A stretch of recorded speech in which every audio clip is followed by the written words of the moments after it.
Let's just start with the fact that it's not about the other person at all.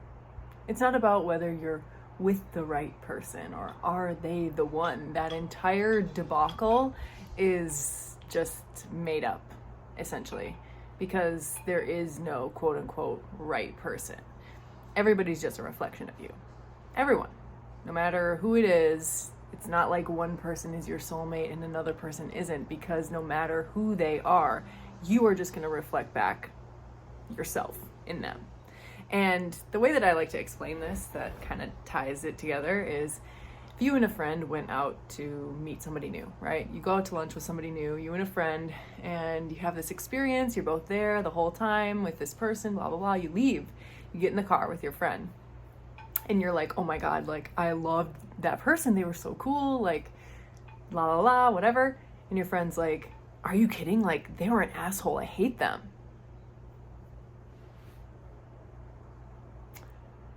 How is that possible? How is that possible? Now, you could say, like, oh, well, because people just prefer different things, and, you know, everybody has their own preferences, and that's just the way it is. Okay, so let's say that's true. So everybody has their own perspective and their own preferences. So somebody has a completely different image of who this person is than somebody else, based solely on their own perspective and preferences. So that would mean that no matter who you're talking to, doesn't matter who it is, okay, the objective truth about who they are simply doesn't exist. There's only your perception. So you're creating the reflection as you're talking to this person, as you're in a relationship with this person, that is the exact reflection, the exact mirror that you need for where you're at in your life. So if you're trying to decide, is it time for me to leave this relationship, end this partnership, etc., etc., etc., it's not about the other person and what they're doing. Now, first part of this video, I'm going to talk a little bit about why it's useless to try and change somebody. And then the second half, I'm going to talk a little bit more about how you really determine exactly how to know if it's time to go or not. And to start off with the whole change thing, you know, when you look at somebody else, we're going off of the perspective of what I just talked about. They're a reflection of you. And you are like, you need to change. You need to change. I hear this a lot, actually. This comes up in relationships, is you shouldn't love your partner exactly as they are, because, you know, then nobody will grow or change, and it'll just be stagnant the way that they are, and you'll just be validating their bad habits, and etc., etc., etc. There is nothing more powerful for change and growth and instant, like, expansion than just acceptance. Acceptance. If you look at it like this, like, when you're going out of your way to do something that's like naughty, that you feel like is like a problem or something you shouldn't do, it's more enticing, it's more exciting, there's more energy in it. It's an experience that you've had in so many different ways throughout your life, where once you get permission to do something, it kind of loses its luster. It's the same thing with everything.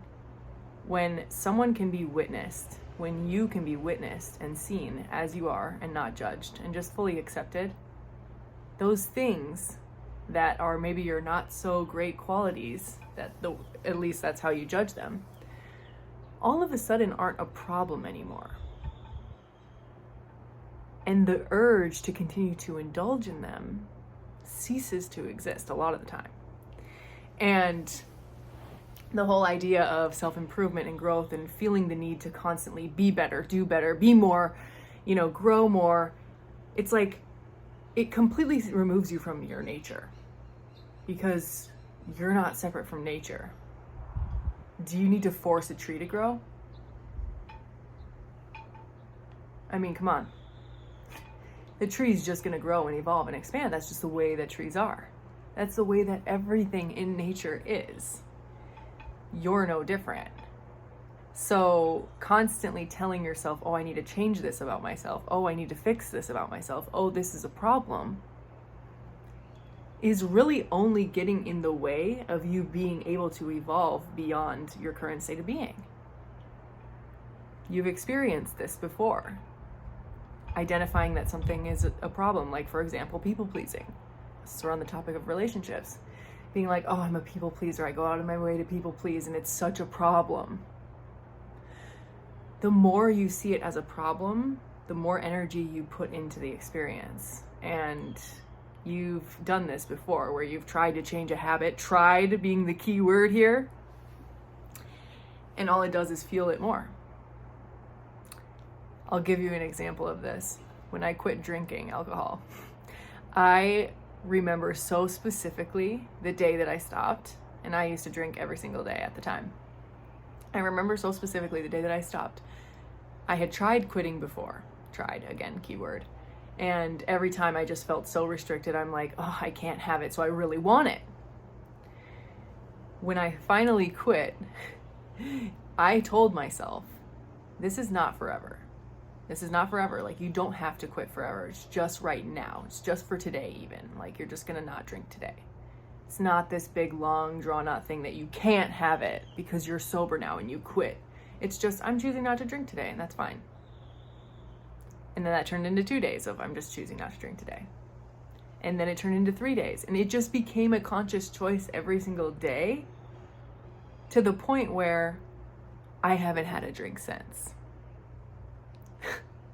It just became like, I don't care anymore. I don't even feel the desire whatsoever, no matter who I'm around, what I'm around.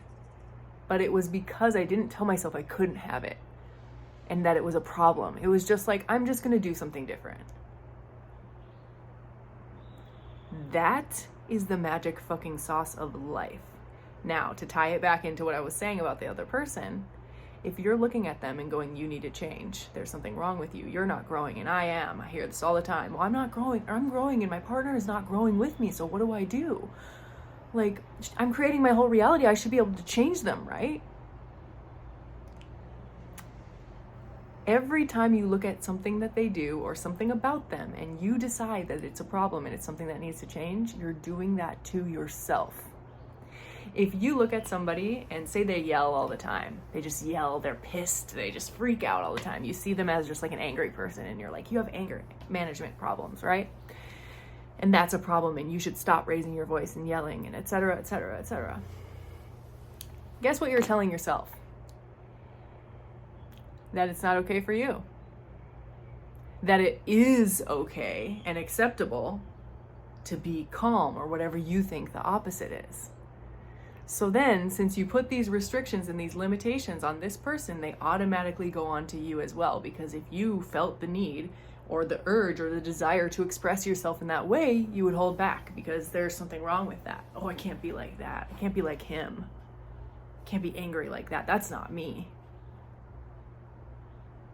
You are everything. You are every single expression that could possibly come out of you. Even the idea of labeling someone's expression as anger is just putting a limitation in the story on the way that you can express in your being, in your body. It's like you're putting chains on yourself every single time you look at your partner and you go, oh, well, this should change about you. This needs to be different. You know, I am over here living in phase 2 and you're in phase 1. I hear that all the time. That doesn't do anything to help you. All it does is continue to keep you stuck in this cycle of being a victim to your partner. And in my experience, when I first started having my awakening and moving into phase 2, I had the same thing happen with my ex-boyfriend at the time. Now, I'm going to tell you a little bit of this story as we transition into the next part of the video where I tell you about how to know when it's time to leave, okay? So, basically what happened for me was with this partner that I just had, a little over a year and a half ago is when we broke up.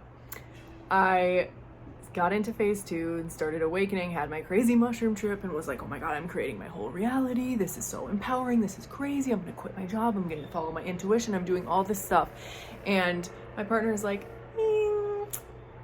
okay, like, cool, but, you know, I don't know about all that. I tried so hard to convince him. I would sit there and read him A Course in Miracles, the book I was reading at the time. I would sit there and talk to him about how I wanted him to do a mushroom trip with me. He wouldn't do it. It was just like hitting a wall every time. We'd sit there and talk about God, and he was more along the lines of Christianity, religion, and I wasn't really listening to him and just really wanted him to see things through my perspective, etc. But essentially, what happened was I got to a point where I realized I'm not being honest with myself, okay? I was like, all right, I need to take a step back. I'm looking at him like he needs to change. I want him to be on the same page as me. I want him to like just see things the way I can. And if he's my mirror, then why is he not changing? Like I was just telling myself all these stories, and I zoomed out and I was like, if I'm really creating everything, I'm creating him to be this exact way for a reason and not change. And can I accept that? That is what I'm creating. If I really wanted a partner who was on the same exact wavelength as me, had the same, perspectives about creating your reality and everything, then I would be creating that. So I'm not. So I need to look at what I'm creating right now actively. Your reality is always a mirror. So I'm looking at it and I'm like, and it hits me. It's not about him. In fact, there was nothing wrong with him or the way he treated me or our relationship. It's not like we didn't have fun together. I wasn't admitting to myself that I just wanted to be alone in that period. I wanted to leave. I wanted to expand into a version of my life where I wasn't with a partner or in a relationship, and I wasn't being honest about that. So my reflection, of course, it's not him just effortlessly changing into this person that I think I want him to be, because guess what?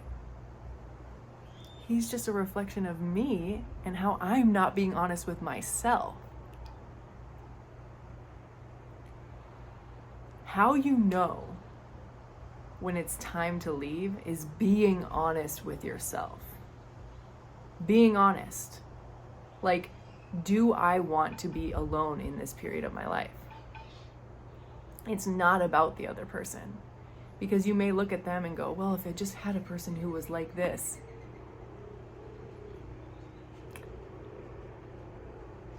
Maybe you've had the experience before where you go from relationship to relationship. That was me. I was married for 4 years, together for 5 years, from age 20 to 25. And when I was in that relationship, I didn't even want to get married.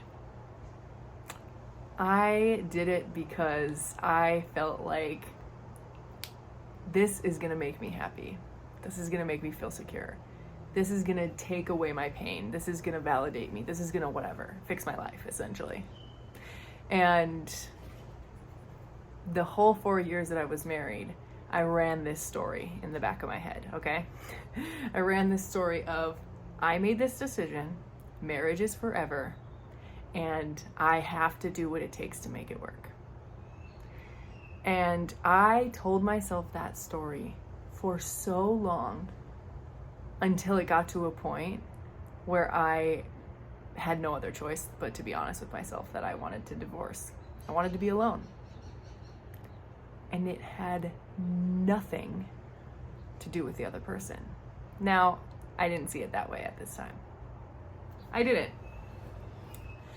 But I did read this book by Gary Zukav called Journeys into the Soul, I believe. The Seat of the Soul, that's what it is. The Seat of the Soul. And there was a part in there where it talked about relationships. And it talked about how your actions make up your entire life. Even if you don't notice all of the things you're doing, you're not consciously aware of it, your internal desires always take over. And something about that really hit me, because the example he used was somebody who's in an unhappy marriage and creates a situation where their partner eventually divorces them or leaves them because they just did a bunch of things that they knew would piss them off to the point where they would leave. But they did it in this unconscious way of lying to themselves so that they could convince themselves that, oh my God, it's not my fault. You know, she left me and I didn't actually want it to end, and I'm a victim to this situation. This happens all the time, but you always get what you want. You always do. So when you can just cut through the fluff, essentially, and be honest with yourself about what you really want. Do you want to be alone for a period? You can avoid so much drama. I ended up creating a situation like that in my marriage with cheating and a bunch of messy stuff involved so that I could get out of it without admitting that I failed at marriage because I thought that meant something about me, because I made this commitment and now I failed because I couldn't make it work and blah, blah, blah, and all this dramatic ass shit, when really the truth is I was so young when I got married. I was fresh out of high school, essentially, freshly in college, and had never been single as an adult or ever, really, because I had just jumped from relationship to relationship all throughout high school as well. I had never gotten to like know who I am outside of being in a relationship. And it wouldn't have mattered who my partner was because I wanted that experience. And from that divorce, once it eventually happened, and it's this big, messy, drawn out thing, right? I was still so caught up in my own lies and being a victim to the situation that I didn't let myself see the truth. I knew it deep down because we always know. I knew that jumping into a rebound relationship right away, which is what I did, was not a good idea. But I convinced myself that it was what I wanted. I just wanted somebody else. I just needed somebody else who could fulfill my needs better. I needed a totally different person in my life. Only to inevitably, a little bit over a year later, come to the same conclusion that it's time to be single. And all it took was one question. My mentor asked me, what would you like to experience in your life? And the first thing that popped into my mind was to be single. And that was like the moment that I knew it had nothing to do with him, because it wasn't, oh, I want to leave him. It was, I want to experience being single. It was like it had never occurred to me before to really sit and just ask myself, what do I want to experience in my life? I knew something was missing, but I didn't ask myself the question to get the answer from me. I was looking for it out here. I'm like, where is the missing piece? When really I had the answer the whole time. And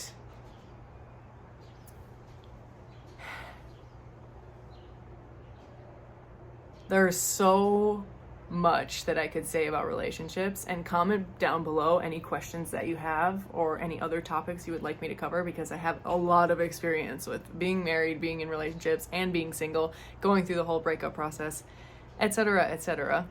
Cheating, polyamory. I've had a lot of experiences. So anything you want to know about, I will make another video about it. I would love to expand on this topic, so comment below.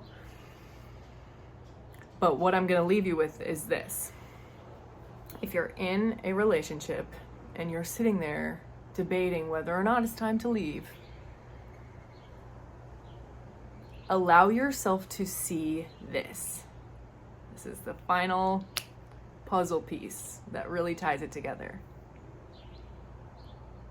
If you are considering leaving, and if you do leave, that is also what the other person wanted to.